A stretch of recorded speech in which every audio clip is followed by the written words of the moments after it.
Hi everyone, it's me Darlene. I am back with row 1 of our Scrappy strip quilt series. Row 1 part 2. I should finish up in this episode.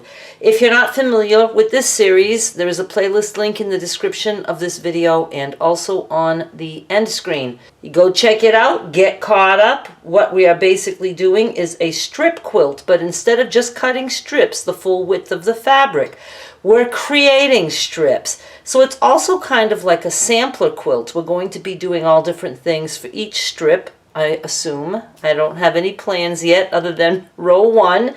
And I think it's going to be really, really fun. So what I did in part 1 is I was creating a strip of little strip sets because I have a lot of these leftover pieces. They're 5 inches tall.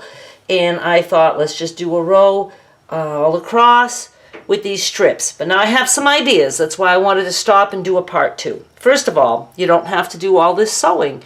If you want to follow along, but you want to do it cheater style, get yourself some fabric with stripes. You could get maybe a couple different prints and just alternate the striped pattern, maybe sew a few pieces together, or just go a full width of the fabric. Obviously, you'd want your stripes to run, well, wouldn't have to. You could have the stripes going horizontally, but vertically would be pretty cool. Anyway, you can do that. Go cheat and buy fabric that's going to look striped. It doesn't have to be striped. You could just cut, realistically, a strip and add it to the quilt. I don't know what size it will be yet, but I'll let you know when we're done. Another thing is you could have done all wonky strips, just sewing your strips crooked on purpose. Just remember, when you go wonky, you're going to have to trim down a little bit more because you'll have some pieces, sticking out taller than others. You could have done taller strips than mine, but if you want to go along with what I'm going to end up with for measurements, then you could have just trimmed it, and whatever piece you have left over can go to your crumb box, or who knows, maybe we'll use it in another part of this quilt.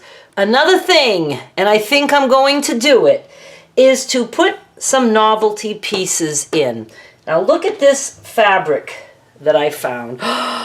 And I have a salvage. I wanted to mention that too. This is a good way to use some salvages, and all you need is a 5-inch salvage. I have tons. Do you think I feel like looking? But I didn't want just a plain one. I wanted something at least with the color dots or something cool. Like, I know I had one not too long ago with some hearts, but I don't know where that is. But look, I have color dots on this one. So I'm going to tuck a salvage in here somewhere. But look at this. This is this way, and some of these stripes in this fabric are, meant to be this way. But look at these guys.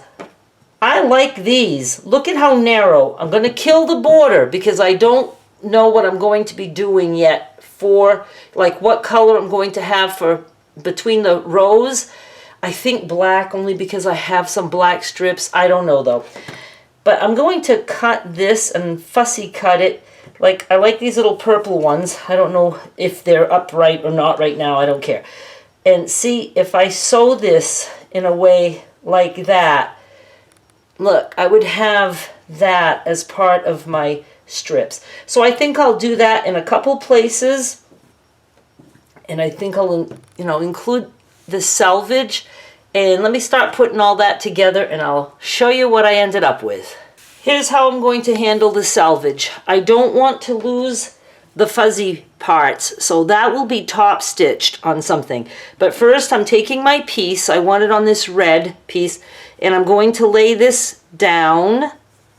So my fuzzy edges here. I'm going to make sure I'm getting all numbers, and I'm just going to sew right sides together. Be nice if I show you. Right sides together, just like we do everything else. This is what I have. Oh my goodness. I'm going to have to go through the salvages and try to put more salvages in this quilt. If I wanted to, I could add some iron-on fusible right here underneath just to stabilize that. Makes it a little bit easier to sew, but I'm only doing one piece. So I'm going to lay this one on top of this one, and I'm just going to top stitch here. Now I have fuzzies on this one. I don't want to sew on the fuzzies because that won't hold. And I have white thread in my machine, so I'm just going to go sew like that. Just going to try to keep it from getting wavy, if you know what I mean.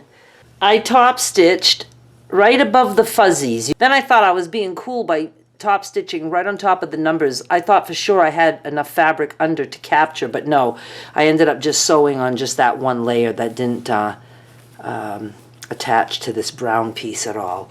But that's okay. We're good, and it's nice and flat. I love this. And this, I'm going to be missing part of the bird. That's all right. Part of the bird is already cut off. This is a scrap, and I'm going to be, you know, cutting off some of this. I'm going to go put this between two pieces. And this is exactly like 5 inches. So I'm going to be able to lose the blue on both pieces. And I'm just going to go find 2. I don't know which 2, but I'll show you. I'm going to tuck this in between 2 of my little strip sets. That's why I didn't want to sew them all together. Look. I just trimmed it with scissors. You know, I have a little bit of the blue showing on the top, but that's going to get lost in the seam allowance when we put borders on this. I can't believe this. You don't know how much I'm enjoying this. This is so fun and so creative and so easy. And it's going to make us look at fabric in a different way. I love it so much. And I put 2 flowery things there. And like I said, don't be afraid to cut birds off or whatever. He's peeking. He's peeking. He's just hidden behind the world. Okay. I don't know what I'm saying. Don't listen to me. Now I'm going to fussy cut something here and do the same thing. I have this now, and I also have this. And believe it or not, I'm going to have to stop because I don't have time to finish all this tonight. I need to put the pieces together and trim and see if I need to make any more strip sets. I did add these pieces that I fussy cut, so I might have enough. And I'm going to do at least 40 wide. I'll probably go like 45 just in case. I can make all the rows that width. Not sure. Don't know what we're doing, but I'm going to aim for 45 and go with that. And I have quite a few. Oh, another one. Oh, another long one with my salvage. Maybe I'll try to find another salvage or 2 also. I'm just enjoying this, you guys. I know you can't really say it. I will come back with part 3. These videos are going to be in parts because I want to record often. I want to record every time I feel like it. And by knowing I can just do all the little parts that I want, I mean, I'm just going to do it that way. I hope that doesn't irritate the hell out of you, but that's the way I have to do it. I'm trying to keep this year free from stress when it comes to what I record. I just want to record everything that's fun for me, and I'm going to try to keep them a little bit quicker.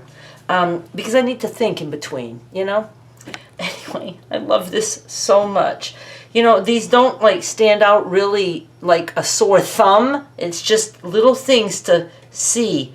I actually need to turn that one around. I don't know, I just like it. So look for unusual prints. Look for some salvages, even if it's just the number dots. Those are cool.